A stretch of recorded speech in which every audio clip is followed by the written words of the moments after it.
하나님의 말씀 마태복음 16장 21절에서 24절까지 말씀입니다.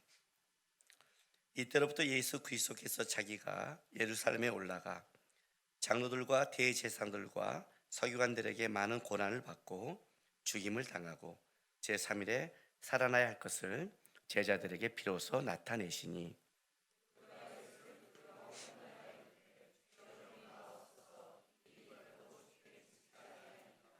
예수께서 돌이키시며 베드로에게 이르시되 사단아 내 뒤로 물러가라. 너는 나를 넘어지게 하는 자로다. 내가 하나님의 일을 생각하지 않고 도리어 사람의 일을 생각하는도다 하시고.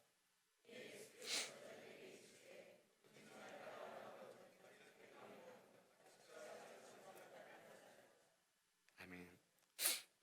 우리가 영화를 보거나 또 어떤 드라마 이런 걸 보면 클라이막스라는 게 있잖아요. 이게 끌어가는데 아주 중요한 순간들이 있는데, 물론 예수님의 이 마지막에 우리 인류 역사의 클라이막스는 이제 십자가의 죽음과 부활이겠죠. 그런데 거기 가기 전에 그 여태까지 예수님의 공생애 중에 현재까지의 클라이막스를 따지자면 오늘 이제 이 부분이 하나의 절정에 이릅니다. 왜냐하면 그 앞에 베드로의 그 놀라운 고백, 주는 그리스도시요 살아계신 하나님의 아들이란 이 고백 이후에 듣도 못한 얘기를 이제 막 나오기 시작하는 거예요. 그러니까 쉽게 말하면 하늘의 계시가 열리기 시작한 거죠. 주님께서 그렇게 말하고 싶었던 것, 인류 역사 가운데가 나타나는 거예요. 그 첫 번째가 뭐냐면 교회였죠. 교회.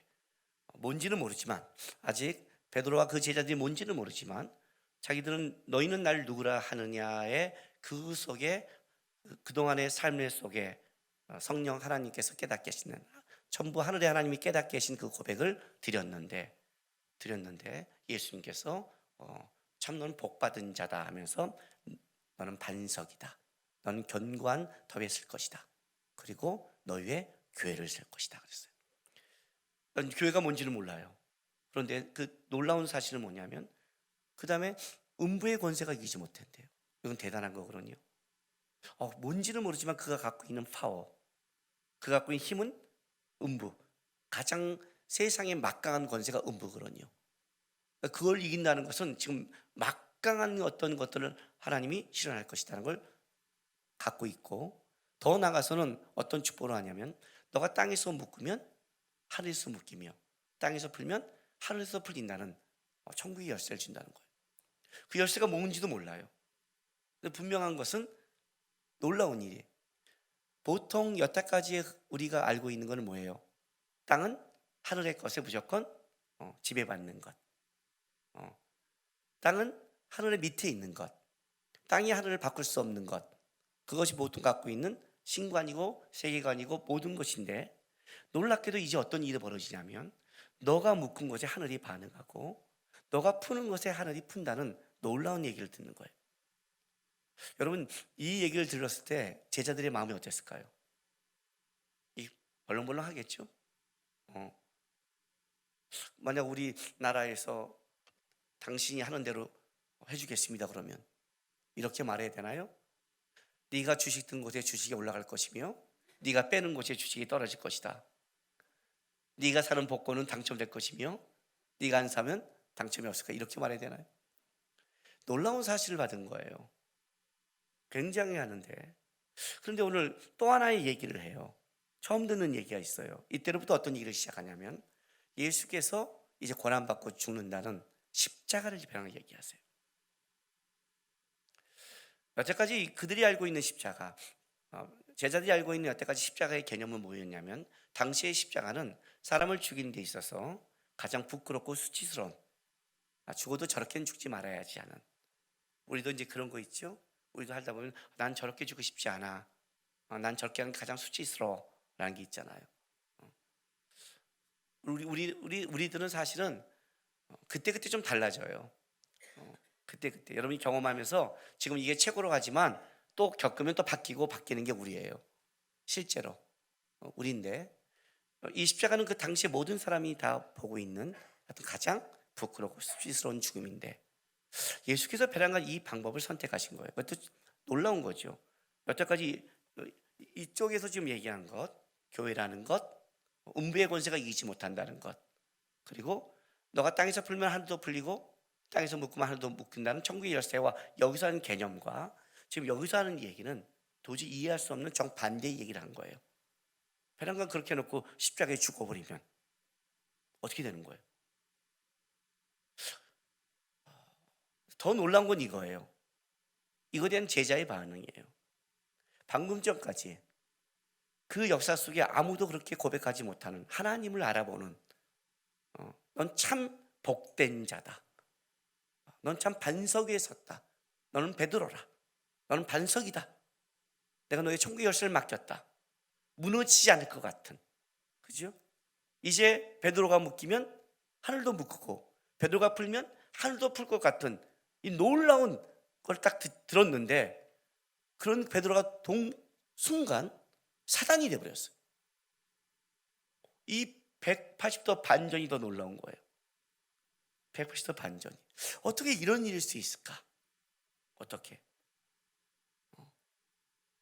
왜 어떻게 이 반석에게 그냥 어떤 정도가 아니라 사단아 물러가라. 사단 대적자예요. 하나님과 연합해서, 하늘과 땅이 연합해서 풀 수 있는 그 특권을 가진 존재가 순간 하나님을 대적하는 존재가 되었다는 거죠. 이게 굉장히 놀라운 사건인 거예요. 오늘 본문이 말하는 이 십자가에 대해서 도대체 이 십자가는 베란가 왜 나왔고, 이 십자가가 도대체 갖고 있는 하나님의 의미와 우리가 갖고 있는 의미가 너무나 상충되고 있는 거예요. 굉장히 어려운 거예요, 여러분. 우리가 십자가는 주님께서 우리를 위해, 죄를 위해 죽으시는 방법이고 죽으셨고 부활했습니다, 이렇게 쉽게 말합니다. 이렇게 말하는 건 뭐냐면, 여러분이 성경을 너무 일단은 드라마를 볼 때 끝편을 먼저 본 게 문제가 돼요. 드라마 볼 때 끝편 보면 범인을 누군지 알면 재미가 없죠. 그죠? 막 가장 긴장된 순간에 긴장 안 하죠. 왜? 우리는 끝편을 먼저 봐서 그래요. 그러나 우리가 이 시점을 따라간다면 이 십자가는 도저히 이해할 수 없는 우리의 멘붕 상태를 일으킵니다. 그러니까 우리는 성경을 읽을 때는 멘붕이 안 되는데 어디서 멘붕이 되냐면 여러분의 삶에서는 멘붕이 됩니다. 왜냐하면 오늘 이 십자가가 오늘 뭐라고 말하냐면, 예수께서 내가 제사장들에게, 서기관들에게, 살인이든 공회에 가서 내가 그들에게 핍박을 받고 십자가에 못 박힌다는 예수의 십자가도 있지만, 주님께서 베드로를 책망하신 다음에 누군지 나를 따르려면 자기를 부인하고 자기 십자가를 지라는 또 하나의 십자가 얘기예요. 여러분, 우리가 예수의 십자가를 생각해서 주님이 죽으시고 부활했다 이렇게 간단하게 끝날 문제가 아니라, 그 십자가를 지신 예수님 우리에게 뭘 요구하시냐면 너의 십자가가 있답니다. 그 십자가라는 거에 대해서 우리 좀 생각해야 되는 거죠. 도대체 십자가가 뭔가? 왜 이 베드로가 이렇게 격렬한 반응을 일으켰을까? 일단 베드로를 볼까요? 22절. 베드로가 예수를 붙들고 항변하여 이르되, 이 붙들고 옆으로 데려왔다라는 뜻이에요. 그러니까 아주 친밀한 사이에 나타나는 행동이에요.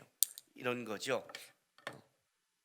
예수님께서 베란간 자기가 예루살렘에 올라가서 살인의 공회에 서고 그 당 대제사장과 바리새인들과 핍박받고 죽을 것이다 하니까 놀랬잖아요. 그랬더니 어떻게 했냐면 베란간 탁 예수님을 붙잡고 친밀하게 끌고 오신 거예요. 친하니까 예수님 끌고 가죠. 친밀하게 옆으로 끌고 가서 그 다음에 뭐라고요? 항변하여. 이 우리가 개역 개정판에 보는데 개역 성경에는 이 성경이 어떻게 번역됐냐면 가나여 그래요. 우리 사극 같죠? 가나여. 이 뜻은 책망하다, 꾸짖다라는 단어. 그러니까 이렇게 예수님을 싹 옆으로 끌고 가서 부드럽게 말한 게 아니에요. 이게 항변하다는 뜻이 그래서 더 좋은 해석이 돼요. 원래 이 가나여라는 것은 웃 어른의 행동을 고치는 행위예요. 그죠? 우리 왕학계 그러잖아요. 가나입니다 그러잖아요. 예수님이 위니까 그렇게 표현했지만 사실은 가나여 그러면 웃 어른의 행동을 고치기 위해서 밑에 있는 사람이 어느 정도 예의를 차릴 수 있다고 느낄 수 있어요. 예의를 차리고 그건 아니지 않습니까? 라고 말할 수 있는 것 같지만 원뜻은 책망하다, 꾸짖다니까 그것보다 조금 더 강렬한 행동이죠. 항변하다가 맞는 거죠. 좀 강렬하게 나간 거예요. 그러니까 예수 깜짝 놀라서 예수님을 자기 옆으로 끌고 가서 거기서 어떻게 돼요? 예, 좀 강한 어조로 예수님한테 얘기한 거예요. 이렇게요. 주여 그리 마옵소서. 직역하면 그 일이 결코 미치지 않습니다. 그런 일이 없을 겁니다. 그리고 이 일이 결코 주께 미치지 아니하리라. 자, 직역해 드릴까요? 이 일이 결코 당신에게 미치지 않는다는 거예요. 딱 종이 가까워서 그럴 수 없습니다. 이 뒤에는 이런 뜻이에요. 미래적인 건데 내가 반드시 그런 일이 일어나지 않도록 막을 것입니다. 그래서 베드로가 작정한 거예요. 작정한 거예요.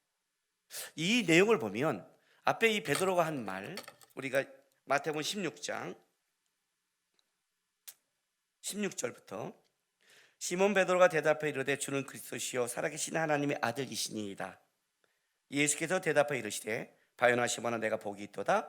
이를 내게 알게 하는 이는 혈육이 아니요 하늘에 계신 내 아버지시라가 결단코 맞죠. 왜냐하면 진짜 베드로의 걸로 깨달았다면 베드로가 이렇게 막을 수는 없죠.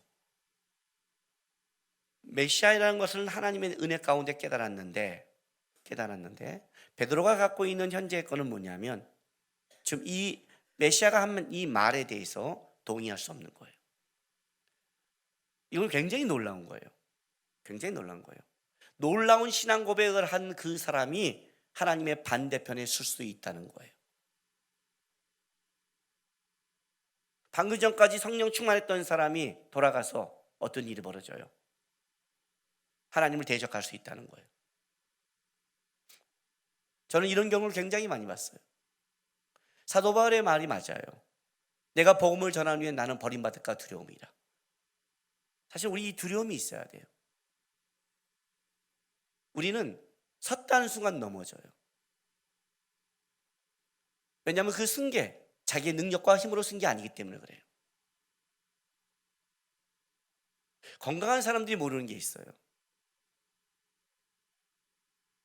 밥을 이틀만 굶으면요 사람은 손이 떨려요. 해보셨어요? 밥을 안 굶어봤군요. 우리가 금식을 한번 해야 돼요. 고난 주간에. 저는요 손이 떨릴 때마다 뭘 느낀 줄 아세요? 겸손해져요. 무슨 말이냐면 하나님께서 세상을 창조하시고 모든 피조물에게 먹거리를 주시잖아요. 먹는다는 건 뭐예요? 우리의 힘의 능력이 우리 안에 없다는 거죠. 그렇죠? 우리의 힘의 능력이 밖에 있어야 되거든요. 제가 지금 약간 몸을 좀 조절해야 된다는 검진을 받아서 당분간 탄수화물을 먹지 말라고 했어요. 한 달만 좀 조절하래요. 난 뭐 탄수화물 먹고 제가 뭐 양도 많지 않아요. 밥도 그렇게 많이 안 먹고. 근데 제가 생각했더니 쌀만 저는 탄수화물이라고 생각한 거예요. 밀가루하고 빵은 전혀 생각 안 하고 있었어요. 그래서 제가 언제부터 이걸 했냐면 목요일부터 하기 시작했어요. 목요일에 검진 결과 나와서 목요일부터 시작했어요. 목요일에 저녁에 뭐 먹은 줄 아세요? 고기는 먹어도 돼서 쌈하고 불고기 먹었어요.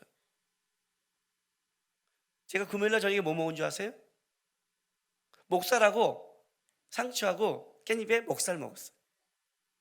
토요일 아침에 뭐 먹은 줄 아세요? 우리 아내가 스테이크 반에서 스테이크하고 오이하고 먹었어요. 어저께 저녁에 뭐 먹은 줄 아세요? 돼지갈비하고 싸먹어 먹었어요. 제가 어떤 마음이 드냐면 고기 있잖아 뭐 됐지 뭐 까딱 없지 그랬어요. 어저께 새벽에 배고파서 잠을 깼는데 손이 떨려요. 저는 탄수화물이 안 들어간 게 이렇게 벌써 배가 부르거든요. 고기를 먹었잖아요. 배는 불러요. 힘이 없어요. 제가 뭘 깨는 줄 알아요? 이야, 탄수화물 한 개 안 들어갔다고 인간이 이렇게 되는구나. 아니 뭐 대단한 뭐 모든 게 아니에요. 모든 게 뭐 하나 안 들어가면 이렇게 되는구나. 인간은 단백질 하나 안 들어가면 근육이 무너지는구나. 그 하나만 안 들어도 무너지는 인간이 놀랍죠.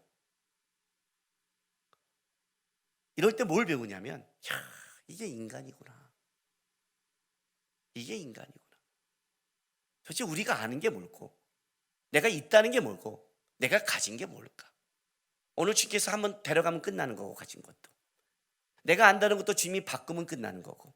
그렇죠. 그런데 우리 속에 뭐가 있냐면, 우리 속에 뭐냐면 주님의 일하심의 방법에 대해 순종하고 따르고 싶은 욕구가 없는 거예요. 여러분, 베드로가 이렇게 말했던 건 이거예요. 주는 그리스도 살아계신 하나님의 아들이라고 고백한 자가 뭐냐면, 딱 쓸 수 있다는 것은 하나님의 일하시는 방법, 하나님이 가는 길에 대해서는 어떤 인간도 알거나 보거나 동조할 수 있는 능력과 실력이 없다는 거예요. 베드로가 여기서 이렇게 하나님 앞에 항변할 정도면 우리는 말도 없이 상변하죠. 그렇죠? 실제 우리가 주님 앞에 항변하는 게 뭐예요? 여러분도 주 앞에 항변하잖아요. 주 앞에 따지잖아요. 마음이 강팍하잖아요. 그건 뭐예요? 주께서 일하시는 이 방법이 마음에 들지 않습니다. 아니에요. 지금 베드로가 뭐예요? 예수님께서 하신 이 방법이 이렇게 왜 사내들의 공회에 가서 왜 그분이 핍박받고 왜 죽으셔야 됩니까는 이 주님의 앞으로의 계획이 마음에 들었다면 이렇게 하지 않는 거. 일단은 그 십자가가 어떤 것이냐를 이해를 떠나서, 무지와 이걸 떠나서 예수님의 하신 이 방법에 대해서 베드로는 동의할 수 없다는 거예요. 그래서 조용히 끌고 와서 항변하죠. 결코 그런 일을 저는 미치게 하지 않을 겁니다. 다른 말로 할게요. 그런 식의 일처리는, 그런 식의 끌어가심은 있으면 안 됩니다.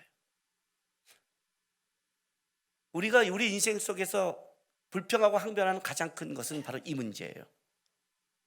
하나님의 끌어가심의 이 방법에 대해서 우리는 기뻐하지 않는다는 거예요. 기뻐하지 않아요. 물론 하나님 예수께서 일하시는 이 방법에 드러나는 것은 사내들인 공회에 가서 그 많은 대제사장과 서기관들 앞에서 모욕을 받고 죽어가는 장면이에요.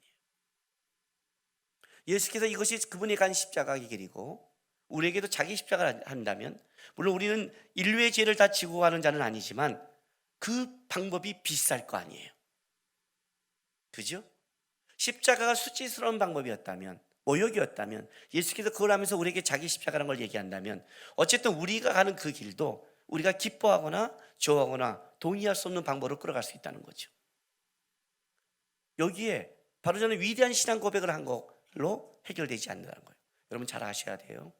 나는 주님을 사랑합니다 믿는다는 그 고백이 여러분이 주님의 사람임을 인정하게 만들지 않아요. 말했지만 우리도 입술로는 하나님이에요. 알아요? 우리도 말로는 하나님이고, 그래서 우리가 말로는 세상의 정의를 다 외쳐요. 빛이 있으라. 나도 할 수 있어요. 하나님만 하나요. 근데 저는 빛이 안 생길 뿐이죠.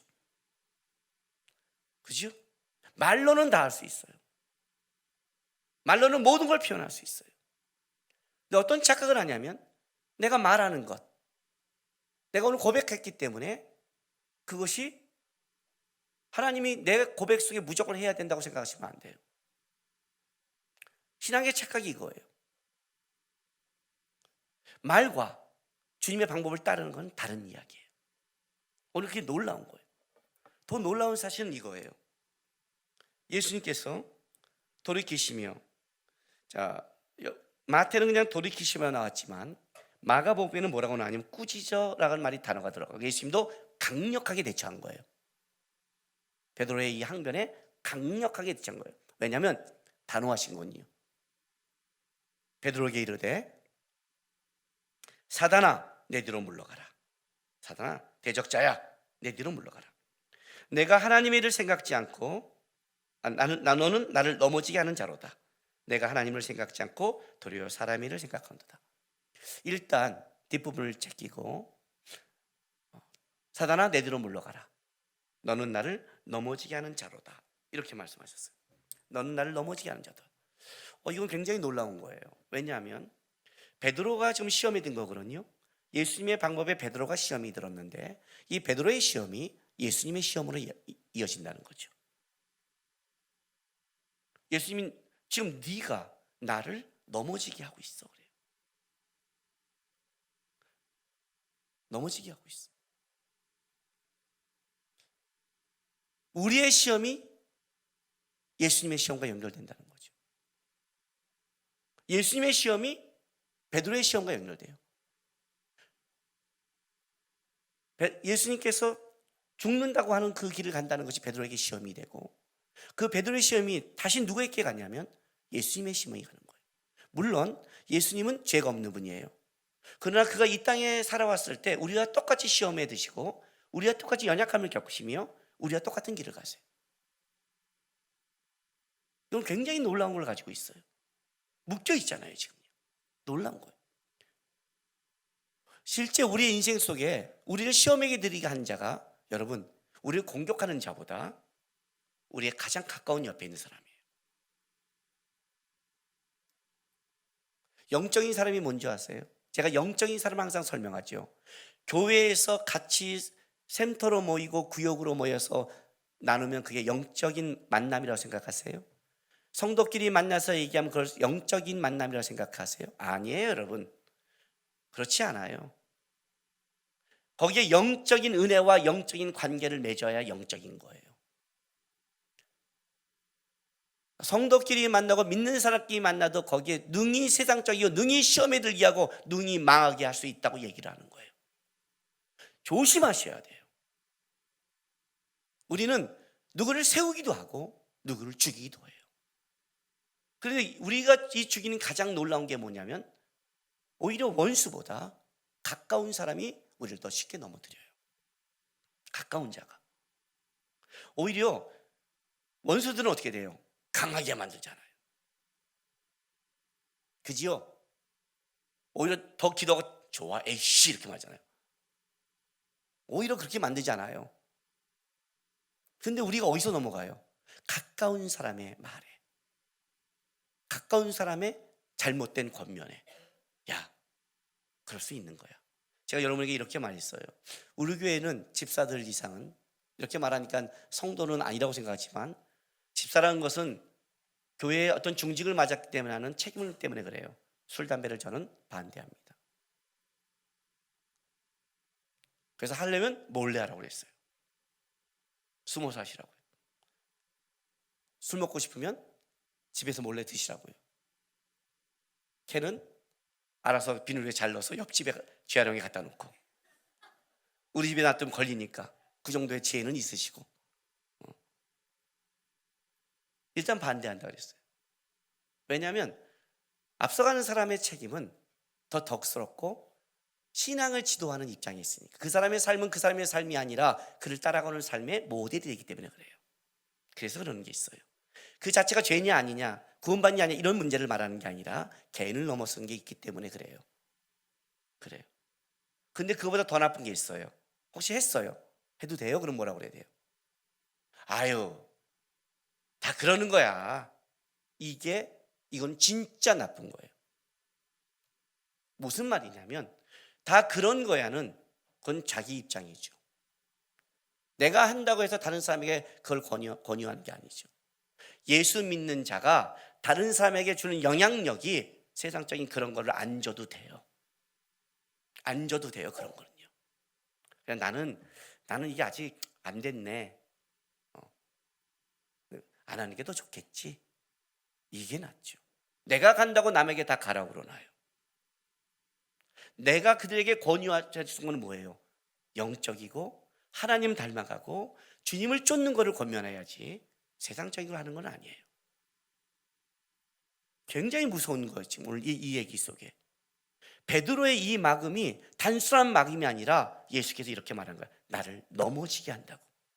예수를 시험에 드리는 이것, 도대체 뭘까요? 도대체 십자가가 길의 뭐길래 예수님도 이 막는 거에 대해서 시험에 든다고 말했을까요? 예수님께서 십자가를 지실 때 겟세마네 동산에 이렇게 기도해요. 아버지, 될 수만 있으면 이 잔을 피하기를 원합니다. 그렇죠? 그러나 내 뜻대로 하지 마시고 아버지 뜻대로 하십시오. 그 내 뜻대로 하지 말고 아버지 뜻대로 하지 마시고, 이 기도가 바로 오늘 23절에 모두 담겨 있어요. 사단아 내 뒤로 물러가라, 너는 나를 넘어지게 하는 자로라. 이거 뭐예요? 예수님도 이 길은 될 수만 있으면 피하고 싶은 길이라는 거죠. 그죠? 그러니까 넘어지게 한다고 그러죠. 그 마음 속에. 그런데 너가 하나님의 일을 생각하지 않다. 중히 여기다 해요. 너가 하나님의 일을 더 중히 여기지 않고 도리어 사람의 일을 더 중히 여긴다.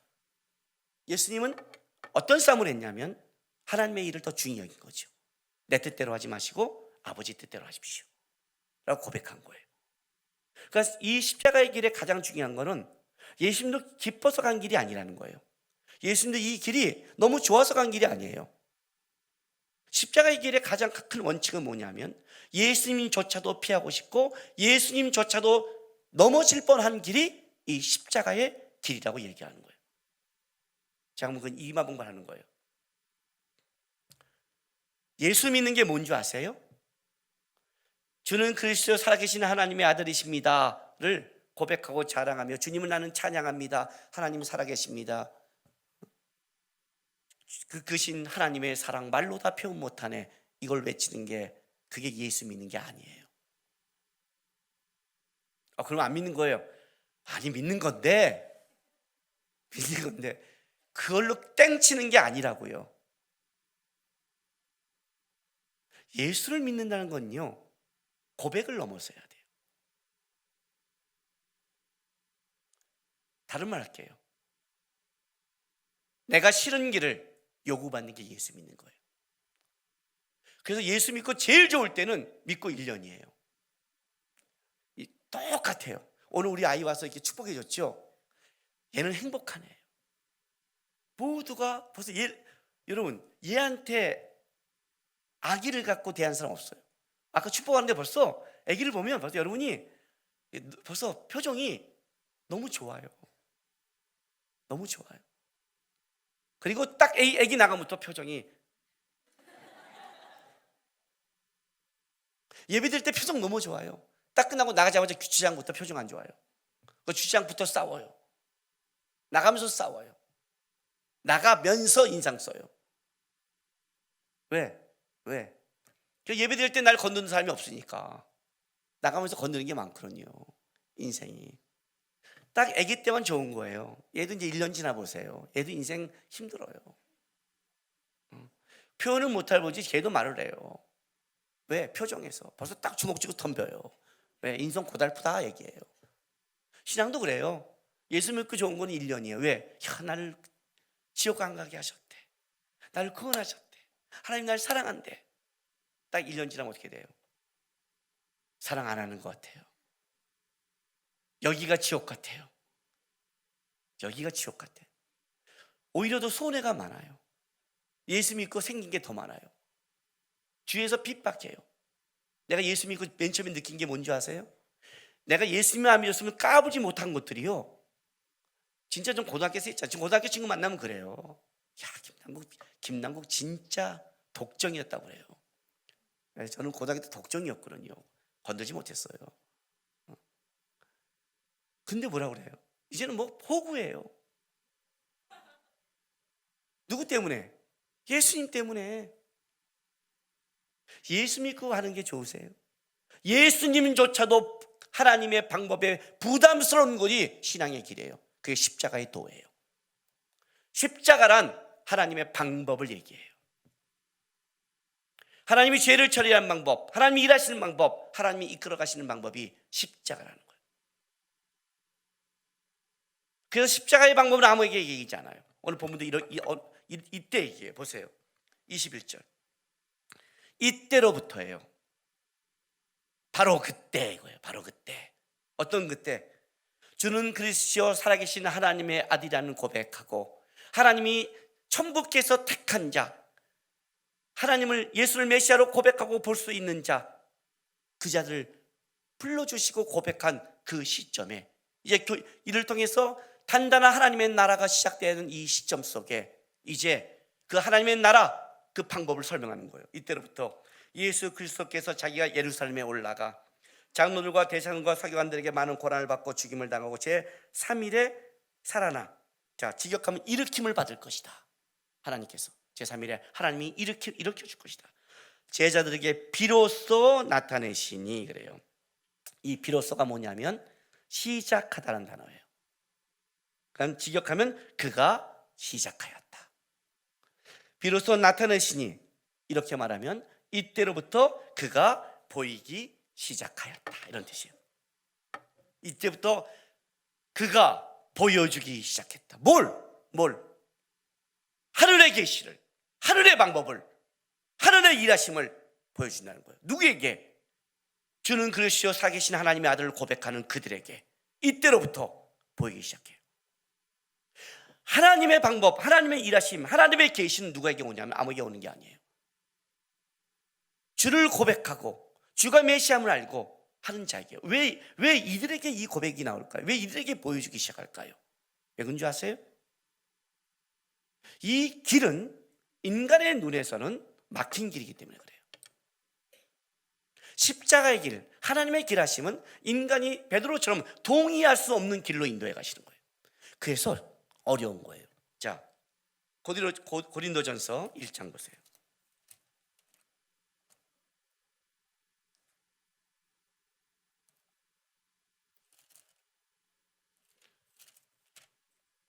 (1장) 17절.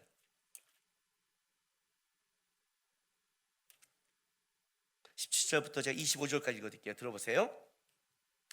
그리스도께서 나를 보내심을 세를 베풀려 하려 하시마니 오직 복음을 전하게 하려 하심이로되 말의 지혜로 하지 아니하면 그리스도의 십자가가 헛되지 않게 하려 합니다. 십자가의 도가 멸망하는 자에게는 미련한 것이요 구원을 받는 우리에게는 하나님의 능력이라. 기록된 바 내가 지혜 있는 자의 지혜를 멸하고 총명한 자들의 총명을 피하리라 하였으니 지혜 있는 자가 어디 있느냐? 선비가 어디 있느냐? 이 세대의 변론가가 어디 있느냐? 하나님께서 이 세상의 지혜를 미련하게 하신 것이 아니냐? 하나님의 지혜에 있어서는 이 세상이 자기 지혜로 하나님을 알지 못하므로 하나님께서 전도에 미련한 것으로 믿는 자들을 구원하시기를 기뻐하셨도다. 유대인은 표적을 구하고 헬라인은 지혜를 찾으나 우리는 십자가에 못 박힌 그리스도를 전하니 유대인에게는 꺼리는 것이요 이방인에게는 미련한 것이로되 오직 부르심을 받은 자들에게는 유대인이나 헬라인이나 그리스도는 하나님의 능력이요 하나님의 지혜니라. 하나님의 어리석음이 사람보다 지혜롭고 하나님의 약함이 사람보다 강하니라. 자, 여기 아주 재밌는 말을 해요. 18절에 십자가의 도가 멸망한 자에게는 미련한 것이고 세상 사람에게는 이 길이 어떻게 보여요? 미련하게 보여요. 미련하게. 재밌는 게 뭐냐면 29절에 이런 말을 해요. 내가 지혜 있는 자들의 지혜를 멸하고 총명한 자에게 총명을 피하래요. 하나님께서 피한대요. 지혜가 있는 자가 어디 있고 선비가 어디 있냐요? 세대가 이세 변론가가 어디 있냐요? 자, 지혜 있는 자의 지혜를 어떻게 피할까요? 예? 세상의 사람 능력을 어떻게 피할까요? 벼랑 하나님 머리를 파보면 될까요? 아니에요. 그게 십자가예요. 십자가는 세상의 지혜로 풀 수 없는 거예요. 세상의 강과 능력으로 풀 수 없는 거예요. 십자가 길을 딱 예수께서 인도해 가시면 세상에 가장 능력 있고 지혜롭고 똑똑한 자들도 그 길은 보거나 해결할 수 없는 거예요. 그게 십자가라는 거예요. 그러니까 미련해져요.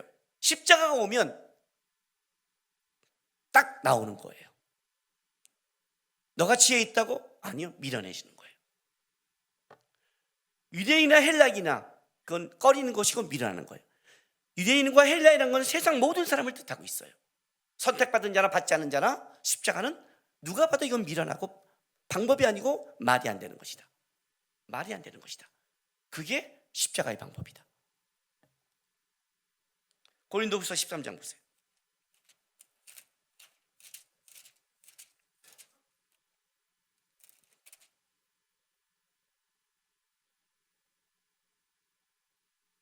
(4절) 봐요.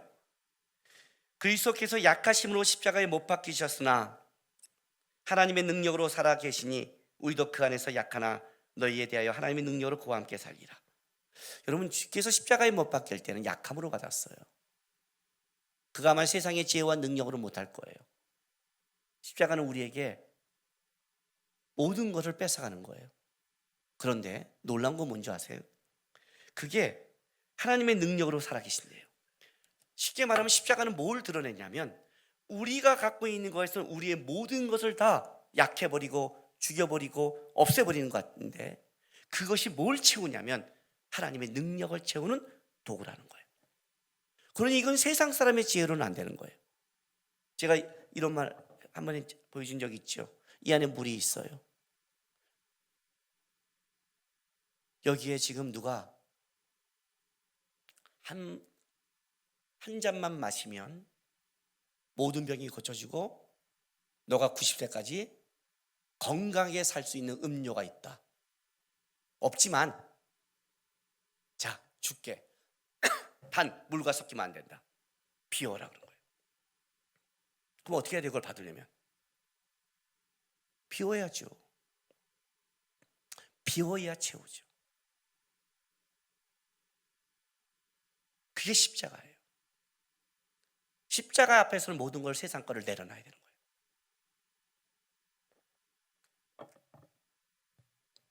근데 우리는 그 느낌이 어떻게 오냐면 그 모든 걸 내려놓은 거는 모든 게 없어지는 느낌이에요. 죽는 느낌이죠. 영화 보면 그런 거 있죠. 다른 세계로 갈 때 절벽에 뛰어내리게 하는 것. 근데 뛰어내리니까 어떻게 돼요? 존재는 다른 세계로 가죠. 십자가는 그보다 더해요. 뛰어내렸더니 살더라가 아니라 뛰어내렸더니 죽더라예요. 그걸 경험하는 거예요. 완전 죽음이란 건 뭐예요? 죽음이라는 건 세상의 모든 것의 말살을 상징해요. 이해가 되세요? 여러분이 세상에 붙잡고 있는 권력, 능력, 실력, 명예, 내가 붙잡은 모든 것의 끝이 죽음이지. 우리 죽으면 끝나잖아요. 그러니까 십자가는 왜 죽음을 상징하냐면 세상의 모든 힘과 능력을 그걸 통해 하나님이 일하지 않겠다는 거예요. 그걸 완전히 끝내버리고 하나님으로 완벽하게 새로 시작하겠다는 방법이 이게 하나님의 방법이었어요. 그러니까 이 세상 사람에게는 이것은 경험한 죽음을 경험하는 거니까 못하는 거죠. 누가 할 수 있는 거예요? 주는 그리스도시요 살아계신 하나님의 아들이라는 갈라디아서 2장 20절, 우리가 너무나 잘 알고 있는 말씀.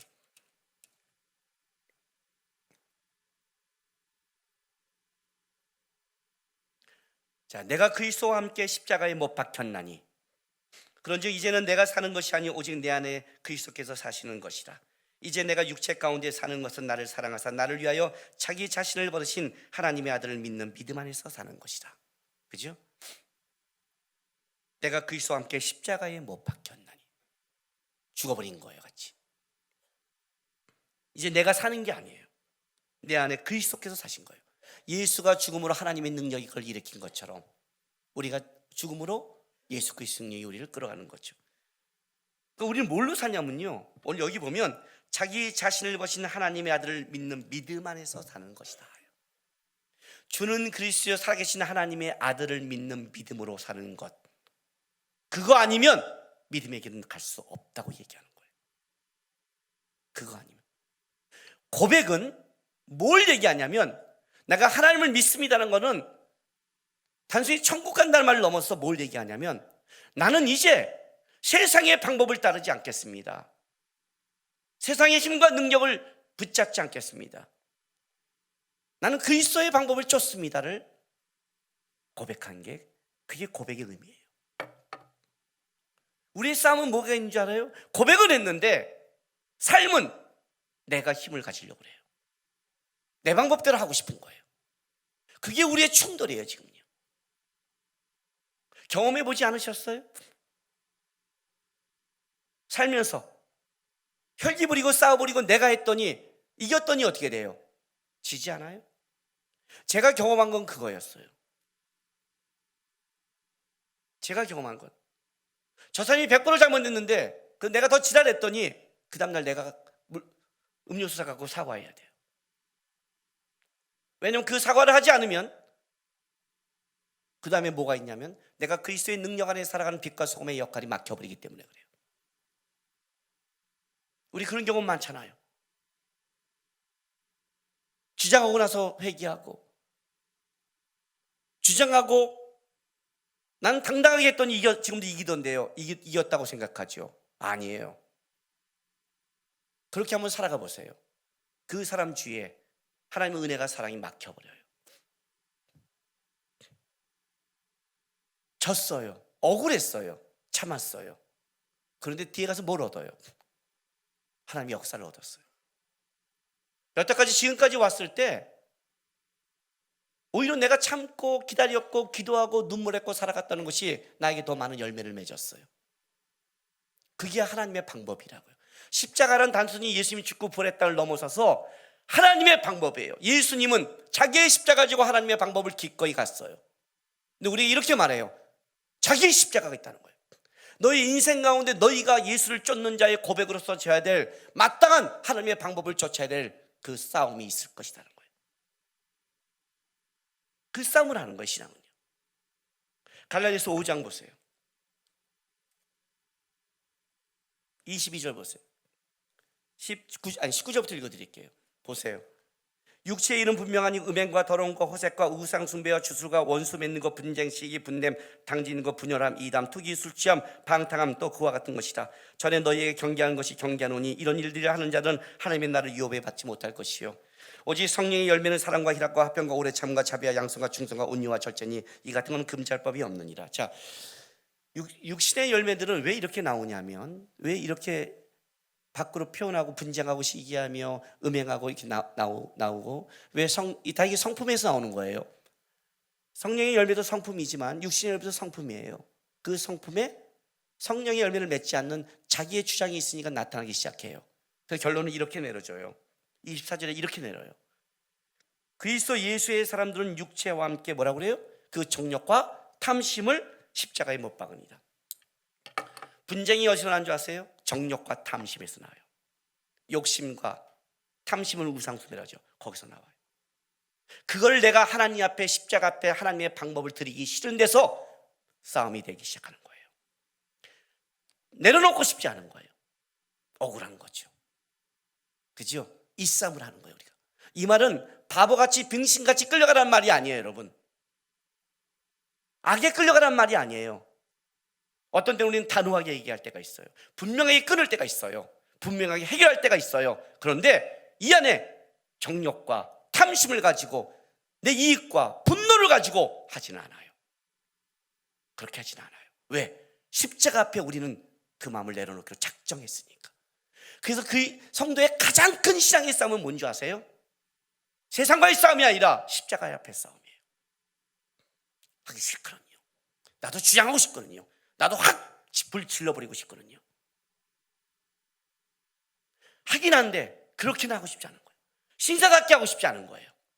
확 하면 너도 한번 당해봐라고 하면 칼 푹 끌고 쭉 한번 내려주고 하고 싶은 거예요. 근데 그걸 하나님이 막는 거죠. 왜 나만 신사다워야 돼요? 왜 나만 참으면서 해야 돼요? 왜 나만 예의를 지켜야 돼요? 왜 나만 기다려야 돼요? 그 십자가의 방법이 마음에 안 든 거예요. 탐심과 정욕, 누구든지 십자가 앞에 못 박으래요. 왜? 그래야 하나님의 능력과 은혜와 방법으로 그 일이 풀리는 걸 볼 수 있으니까. 네 정욕과 탐심으로는 어떤 것도 해결할 수 없다고 성경은 얘기해요. 하나님은 우리에게 이 방법을 제시한 걸 우리를 죽이고 싶은 게 아니에요. 제대로 살리고 제대로 풀고 제대로 세우고 싶은 거예요. 예수가 십자가에 죽었기에 인류가 역전된 거예요. 예? 여러분, 이게 어떤 건지 아세요? 크게는 아담으로부터 무너진 인류 속에 주님께서, 하나님이 계획한 하나님의 유일한 방법이었어요. 좀 짧게는 아브라함부터 시작한 방법이었어요. 아브라함부터 누구에게 주는 그리스도 살아계신 하나님이라고, 하나님을 너가 믿는다고 고백하는 자들이라면 너는 세상이 아니라 하나님의 방법을 한번 믿음으로 쫓아와봐라. 믿음으로 쫓아와봐라. 너희 눈에는 그것이 안 보일 것이다. 너희 눈에는 그것이 죽음으로 보일 것이다. 이거는 메시아를 고백하는, 메시아의 능력과 은혜와 그걸 바라보는 자, 하나님은 하고 하나님은 역전하고 하나님은 바꿀 수 있다는 그 고백을 하는 자만이 할 수 있는 유일한 방법이다. 그래서 세상 사람은 미련하고 꺼리는 거지만 너희에게는 메시아가 능력이니까 십자가는 능력이 될 것이라고 얘기하는 거예요. 그게 십자가예요. 항상 우리는 십자가 앞에 부담스러워요. 십자가 앞에 믿음을 요구당해요. 믿음을, 십자가 앞에 내 거를 못 받기를 요구해요. 근데 놀라운 거는 그 길을 가는 자에게는 멸류관과 영광이 있대요. 그게 십자가의 도라는 거예요. 예수님이 나를 위해 십자가를 지셨고 구원했다는 감격을 넘어서서 오늘 주님이 이렇게 말해요. 너의 십자가가 있다. 자기 십자가가 있다. 여러분이 박아야 될 정욕과 탐심, 여러분이 베드로처럼 주장하고 싶은 하나님에 대한 권리와 의무, 그거를 뭐라고 그래요? 그리스도와 함께 그가 가신 길을 따라 박으래요. 그렇게 하래요. 다른 사람을 넘어지게 하고 시험에 드는 자가 되지 마세요. 그 길을 감으로, 십자가의 방법을 취함으로 세상에게, 믿는 자에게는 다른 은혜와 방법과 역사가 있다는 것을 증명하시고 흘려보내고, 그리고 그걸 통해 하나님의 살아계심을 증명하는 인생 되시기를 주님의 이름으로 바랍니다. 기도합시다. 우리 다 같이 기도합시다. 여러분, 세상과 환경이 문제가 아닙니다. 내가 십자가의 방법을 따르고 싶지 않은 게 문제입니다. 신앙의 첫 번째 싸움은 나부터 시작합니다. 내가 자기 부인을 안 합니다. 내가 싫습니다. 베드로처럼 내가 항변하고 내가 그 길이 싫다고 말합니다. 기도하십시다, 여러분. 하나님, 다른 사람 환경을 말하기 전에, 다른 사람이 잘못되게 말하기 전에 십자가 앞에 굴복하지 않는 제 마음부터 다스려 주십시오. 믿음으로 나의 자기 십자가를 지는 제가 되겠습니다. 다 같이 우리 결단하며 기도하며 나가겠습니다. 기도하겠습니다. 아버지 하나님, 우리를 위해 기꺼이